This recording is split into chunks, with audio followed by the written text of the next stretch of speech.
Salam, mən bugün sizə uzun zamandır çəkmək istədiyim və heç cür vaxt tapmadığım bir videonu hazırlayıram. Az sayda kosmetika ilə səyahət etməyin üsullarından danışacağım. Videom iki hissədən ibarət olacaq. Birincisində mən sizə qulluq vasitələrinin, yəni hansı vasitələri götürməklə bagajda az yer tutacaq kosmetik bir çantanı hazırlamaq olar. Ondan danışacağım. Videonun ikinci hissəsində isə az sayda dekorativ vasitələrlə səyahət etməyin üsullarından danışacağım. Video sizə maraqlıdırsa, onu da izləməyə davam edin. Birinci prinsipim odur ki, mən aparacağım qulluq kosmetik, ümumiyyətlə kosmetikanı qruplaşdırıram. Yəni onda mənim yadımdan hansısa bir vasitə çıxmır. Misal üçün, saçlara qulluqla bağlı bir qruplaşdırıram, üzə qulluqla bağlı bir qruplaşdırıram, təmizləmə prosesi ilə bağlı vasitələri bir qruplaşdırıram. Dırnağın məsəl üçün həm qulluğu, həm lakı, həm də ki aseton, yəni təmizləyici vasitələri bir qruplaşdırıram. Bədənə qulluq vasitələri bir qruplaşdırıram ki, onda mənim yadımdan hansısa bir vasitə çıxmır vasitələrinə. Birinci növbədə mən sizə qulluq vasitələrindən danışacağım. Elə qulluq vasitələri seçib özümlə aparıram ki, həm çantamda yer az olsun, həm də ki səyahət edərkən hansısa bir qulluq prosedurumu aksatmayım. Birinci növbədə mən belə bir prinsipi, birinci növbədə çantamı hazırlayarkən mən o uzun zaman öncə və yaxud da ki hansı bir vasitələri alarkən, kosmetik məhsulları alarkən mənə təklif olunan probniklərdən və yaxud da ki hansısa bir, yəni tutaq ki kampaniya vaxtı olan probnikləri həmin an istifadə eləmirəm. O probnikləri, bax bu cür probnikləri, misal üçün bu mənə üzə qulluq probnikləridir. Deməli, nəmləndirici kremlərdir, serumlardır, göz ətrafı kremlərdir. Yəni ümumiyyətlə nəmləndirici gecə və gündüz kremlərinin probniklərini nə atmıram, nə də ki həmin andaca istifadə etmirəm. Onları saxlayıram özümlə məhz səyahətə gedərkən istifadə etməyə. Yəni misal üçün bilirsiniz ki, uzun zamandır mən Zepter şirkətinin Physiological kremlərindən istifadə edirəm. Ona görə də onların probniklərini səyahətə gedərkən böyük qabları yox, qablaşdırmanı, krem qabını yox, məhz bu cür probnikləri aparmaqla yerimə qənaət edirəm və qulluq vasitələrimi özümlə aparıram. Çantamı hazırlayarkən həmişə sabit qaldığım bir prinsip də var ki, mən çox funksional vasitələri sevirəm. Misal üçün, hansı bir qulluq vasitəsi götürərkən çalışıram ki, həmin krem və yaxud da vasitə başqa işlərə də yarasın. Misal üçün, Oriflame-dən çoxdan aldığım bir krem var. Bu kremlər həm dodaq kremləri kimi istifadə olunur, yəni dodaq nəmləndiricisi kimi istifadə olunur, həm dırnaqların nəmləndirilməsində istifadə olunur, həm də ki, ümumiyyətlə əl kremi kimi istifadə olunur. Balaca qabda olmağına görə, misal üçün mən bunu həm yol çantama ata bilərəm, həm əl çantama ata bilərəm, həm də ümumiyyətlə gündəlik olaraq harası gedərkən istifadə edirəm. Yəni əsas prinsiplərimdən biri çox funksional hansısa bir vasitəni özümlə götürməyimdir. Yəni bir bu boyda krem götürməklə mən həm dırnaqlarıma səyahət zamanı qulluq eləyirəm, həm əllərimə qulluq eləmiş olurum, həm də axşamlar, yəni kosmetikanı təmizləyəndən sonra dodaqlarıma nəmləndirici kimi istifadə edə bilirəm.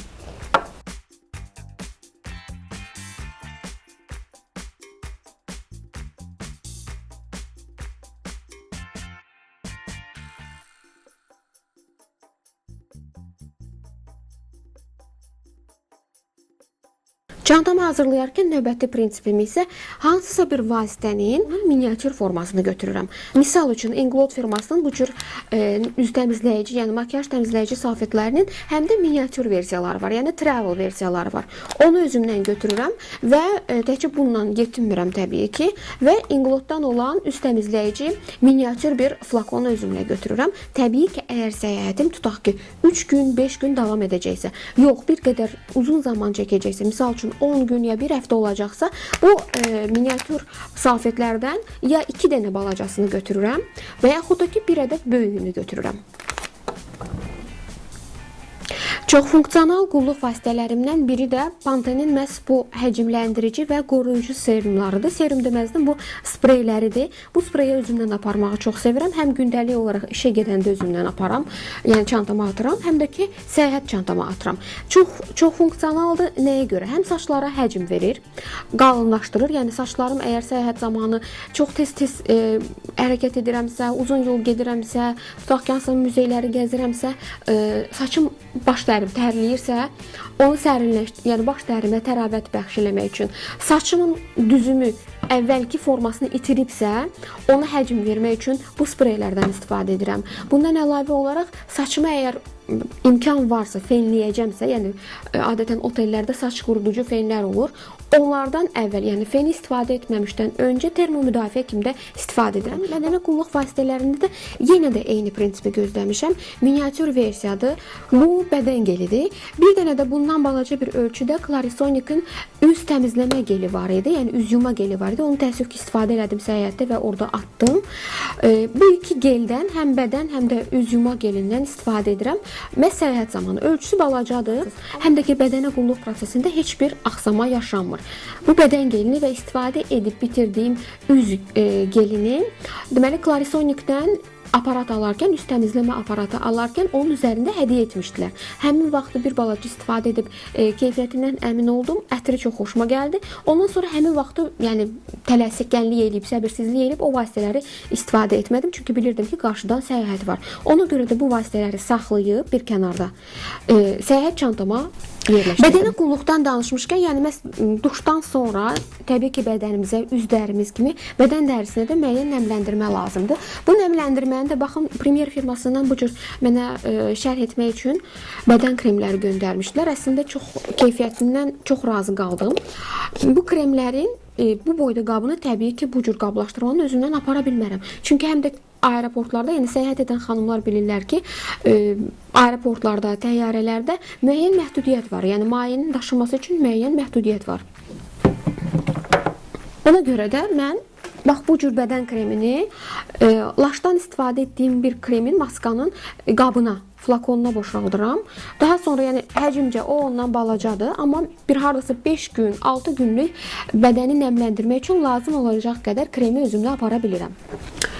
Şampunları da eləcə. Yəni əvvəllər istifadə etdiyim hansısa bir krem qablarını, hansını ki görürəm ki, həm ölçüsü balacadır, həm də mayeni saxlama qabiliyyəti yaxşıdır.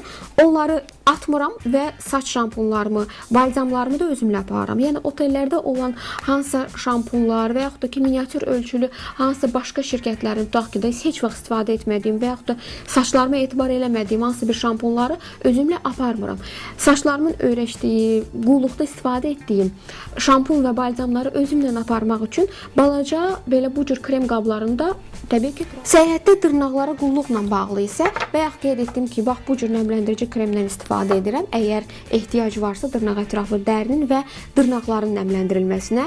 Amma səyahət zamanı elə bir rənglərdən istifadə edirəm ki, lak dırnaq boyalarından ki, o dırnaq boyaları belə deyə də istənilən geyimlə, istənilən misal üçün havada, istənilən tərzə uyğun gəlsin. Misal üçün bu cür rəngdə olan dırnaq boyası çox güman ki, həm dırnaqlarda, dırnağa çəkiləndə tutaq ki, dırnaqdan lakın bir qədər hissəsi soyulub gedibsə, o qədər də hiss olunmur. Çünki məhz dırnaq rənginə yaxındır. Həm istənilən geyimlə uyğunlaşan bir rəngdir. Yəni bej rəngdə olduğuna görə istənilən geyimin istənilən rəngi ilə uyğunlaşa bilir. Buna görə də məhz bax bu cür açıq və belə deyək, neytral rənglərdən istifadə edirəm məhz səyahət zamanı. Dırnaqlarımdan lakları təmizləmək üçün isə yenə də Inglot firmasının bu cür miniatür formalı asetonlarından əldə edirəm. Yeri gəlmişkən bu təmizləyici, dırnaq boyası təmizləyicinin tərkibində aseton yoxdur. Məhz dırnaqları təmizləyəndən sonra mən dırnaqlarımda quruma, dırnağımın ümumiyyətlə də strukturasında heç bir quruma hiss eləmirəm.